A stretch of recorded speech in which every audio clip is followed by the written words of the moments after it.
Please help me to reach 7,000 subscribers. She never expected the truth to hit her like this.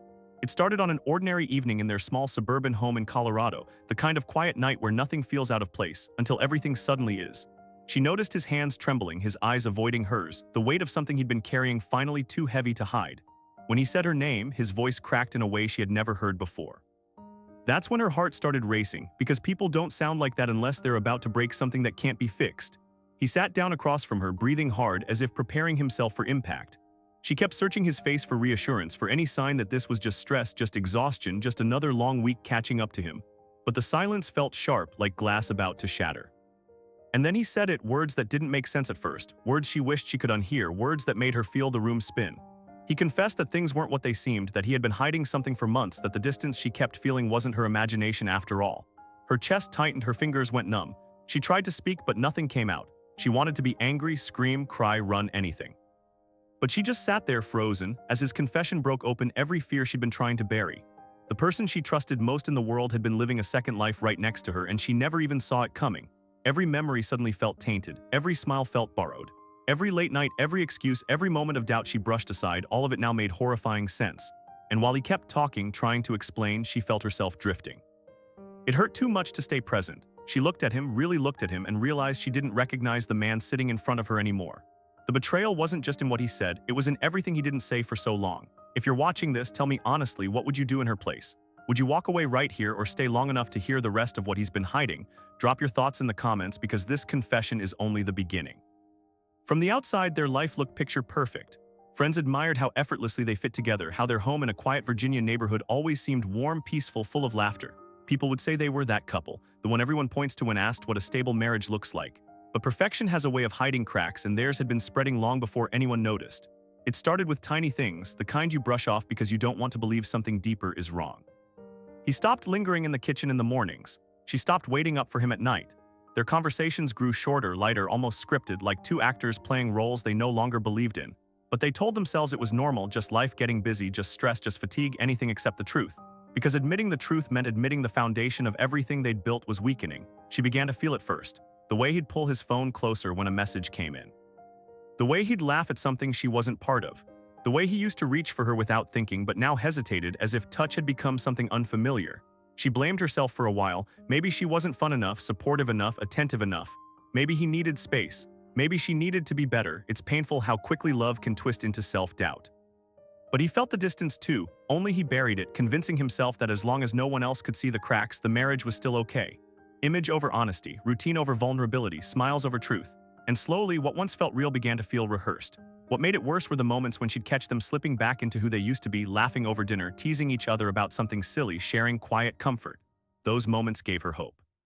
But hope can be cruel when it prolongs a heartbreak you're not ready to face. By the time their friends started whispering, wondering why the couple they once envied seemed different, the damage inside their home was already deep. The crumble had begun quietly, invisibly, long before the world saw the first crack. She didn't enter their lives by accident. People like her rarely do. It began with small, calculated moments, an extra long smile at his office, a touch on his arm that lingered just a second too long, a compliment delivered like a secret. She was the type who studied weakness the way others study opportunity, and she saw his vulnerability before he ever realized he had any. She played her role perfectly, the attentive coworker, the friend who understood him. The person who appeared just when he was feeling distant at home, offering comfort disguised as concern. She listened closely when he talked about stress, about feeling unappreciated, about the growing silence in his marriage. She made sure he felt seen in ways he didn't even know he craved. And little by little, she became the place he escaped to, instead of the problem he needed to fix. What he didn't know was that she'd done this before, chasing men who were already taken, feeding off the chaos she created, enjoying the power of pulling someone away from the life they'd built. Her intentions weren't innocent. They were cold, deliberate, sharpened by jealousy and a desire to win a game no one else knew they were playing. She started showing up in places she shouldn't have been, near his gym, his favorite cafe, even outside the office on days she just happened to be free. Every accidental encounter was planned. Every friendly message was timed. Every compliment had a purpose. She wasn't after love, she was after victory. At first, he didn't see the trap. He thought she was just being kind. He thought her interest was harmless. But she only encouraged the parts of him that felt neglected, feeding his ego, making him feel like someone's priority while slowly turning him into someone else's secret. And while she pulled him deeper into her web, she began to study the woman he had promised his life to. She scrolled through her photos, judged her accomplishments, mocked her stability. She wanted to replace her, no, she wanted to break her. Because for someone with cruel intentions, destroying a marriage wasn't a side effect, it was the goal. Nothing could have prepared her for the moment everything snapped. She had felt the distance, the secrecy, the late nights. But never in her worst nightmares did she imagine the truth would hit this hard. It happened on a cold Monday morning, one of those days where the sky feels heavy and your chest feels heavier. He came home looking pale, shaken, like someone who had seen the future and wished he hadn't. She asked what was wrong, but he couldn't speak. He paced the room, gripping his hair, breathing fast as if he were fighting with himself. And then her phone buzzed. One message, one notification that made her whole world tilt. It was from an unknown number, just a single line that froze the blood in her veins. "You should know I'm pregnant, and it's his." Her heart slammed against her ribs. For a moment she thought it had to be a cruel prank, some twisted joke. But then her hands began to shake, and she felt the truth creeping in like icy water spreading under a closed door. She turned to him, her voice barely a whisper as she asked the question she never thought she'd have to ask the man she trusted more than anyone. He didn't deny it, he didn't even try.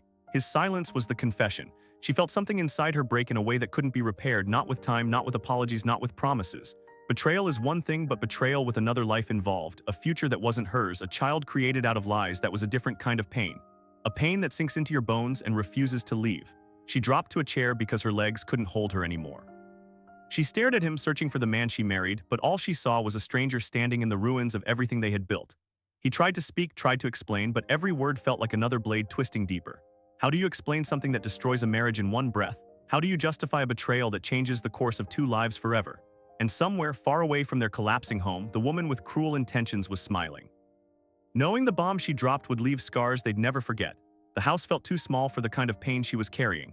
Every wall held a memory, every room held a reminder of the life she thought she had, the man she thought she knew, the future she thought she was building. Emily realized she couldn't breathe in a place filled with ghosts of promises that were never real. So one morning, without warning, she packed a single suitcase, left her wedding ring on the kitchen counter, and walked out without looking back.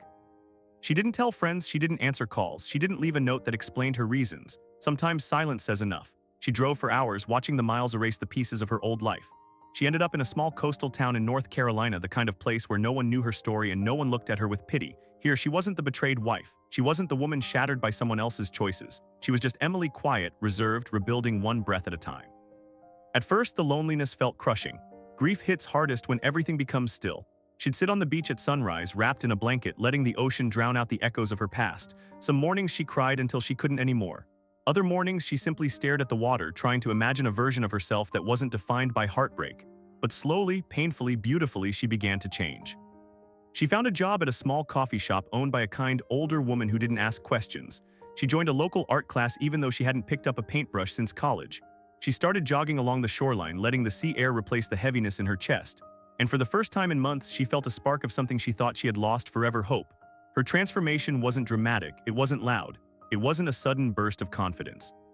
It was quiet, steady, like rebuilding a house brick by brick. She learned to enjoy silence again. She learned to trust her own company. She learned that healing isn't about forgetting, it's about reclaiming who you were before someone else tried to break you. And though she didn't plan for it, people began noticing her strength, the way she carried herself, the calm in her voice, the steady fire in her eyes. She no longer looked like the woman who once begged for honesty. She looked like someone who had survived the storm and was learning to love the sunshine again. Karma doesn't always come fast, but when it finally arrives, it hits with precision. While Emily was quietly rebuilding her life miles away, the woman who tried to destroy her was beginning to lose control of the perfect little game she thought she was playing. At first, everything seemed to be going her way: attention, secrets, power. But lies have a way of unraveling, especially when they're built on broken promises. The truth started slipping through the cracks the moment she realized he wasn't choosing her the way she expected. He wasn't leaving his marriage because he wanted a future with her. He was leaving because his world was collapsing, and she was the explosion that caused it.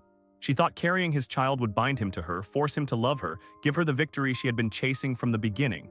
But instead, it exposed everything hollow about her intentions.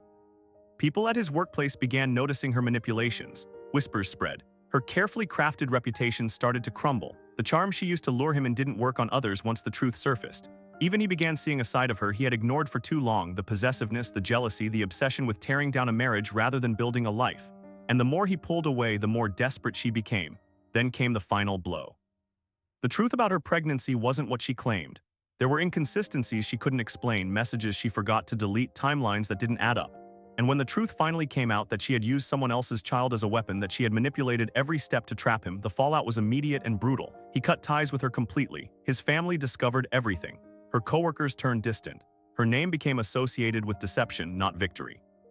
And for the first time, the woman who once smiled at the destruction she caused found herself utterly alone, surrounded by the ruins of her own making. What she never expected was for the truth to reach Emily, not through him, but through someone who believed Emily deserved closure. And when Emily learned what had really happened, every lie, every manipulation, every secret, something inside her finally settled. Not happiness, not triumph, just peace. Because sometimes the most satisfying justice is simply watching the truth reveal the people who tried to hide behind it. Michael always believed he could control the fallout. Part of him thought the truth would stay contained, that the worst consequences would stay behind closed doors, hidden from the world. But secrets have a way of slipping into the light, especially the ones you fight hardest to bury. And when everything finally surfaced, it didn't just break his private life. It shattered the image he spent years building. It started at work. Rumors traveled faster than he could manage. Colleagues who once respected him now lowered their voices when he walked by. The promotion he had been preparing for was quietly put on hold. Meetings felt different, eyes lingering too long, silence stretching too far. People didn't need all the details. The pieces they heard were enough to turn admiration into disappointment. Then came the day everything hit public. Someone leaked screenshots, messages, timelines, proof of the affair and the lies. They spread through the office like wildfire, then through the community. His reputation collapsed in real time. Even those who barely knew him had an opinion. He was Michael, the dependable family man anymore. He became the guy who betrayed his wife and got caught. And once the world labels you, it doesn't let go easily. But the worst shame didn't come from strangers. It came from the people he cared about. His parents couldn't look him in the eye without seeing the son they raised slipping away. His siblings kept their distance, unsure what to say. Friends he'd known for years stopped inviting him anywhere. He became a cautionary tale, a living reminder of how fast a life can fall apart when loyalty is traded for temptation. Every night he replayed the same moments in his head, the lies, the excuses, the choices he made when he should have walked away. Karma didn't hit him softly. It hit hard, stripping away everything he took for granted. He wasn't proud of who he had become. For the first time, he truly understood the pain he had caused, and that realization cut deeper than anything anyone else could say. He tried reaching out to Emily once, not to fix things, not to win her back, but simply to apologize. But she didn't answer. And that silence hurt more than all the public shame combined. Because it reminded him that while he was drowning in consequences, she was rising above the wreckage he created. Tell me honestly, do you think people like Michael deserve a second chance after losing everything? Or is this the kind of mistake that marks someone forever? Share your thoughts below. Just when it seemed the storm had passed, life had one final twist waiting. Emily, who had suffered in silence, returned not with anger, but with clarity and strength. She had rebuilt herself, her confidence, her career, her sense of self. And now she stood on her own terms, unshaken by the chaos that once consumed her life. Michael, once so controlling and arrogant, now faced the weight of his actions in a way he never imagined. No excuses, no charm, no manipulation could undo the pain he had caused. He realized that his mistakes weren't just private. They had shaped the lives of everyone he loved, leaving scars that would take time to heal. But the real shock came in the form of forgiveness, not from Michael, not from the world, but from Emily herself. She chose to let go of the anger that had threatened to consume her, proving that true strength isn't about revenge, it's about reclaiming your life and your peace. Her decision left Michael speechless, stripped of arrogance and forced to confront the emptiness of his choices. Meanwhile, the mistress, who had once thrived on deception, found herself completely exposed and isolated. The very schemes she relied on for control had turned against her, leaving her powerless in the face of truth. Justice, in its quiet but relentless way, had arrived. In the end, it wasn't just about punishment or humiliation. It was about growth, self-respect, and the unshakable power of truth. Emily's journey from betrayal to empowerment became a testament to the resilience of the human spirit, showing that even in the darkest moments, hope and dignity can prevail. If this story moved you, drop a comment below. What would you have done if you were in Emily's shoes? And remember, never underestimate the power of truth and self-respect.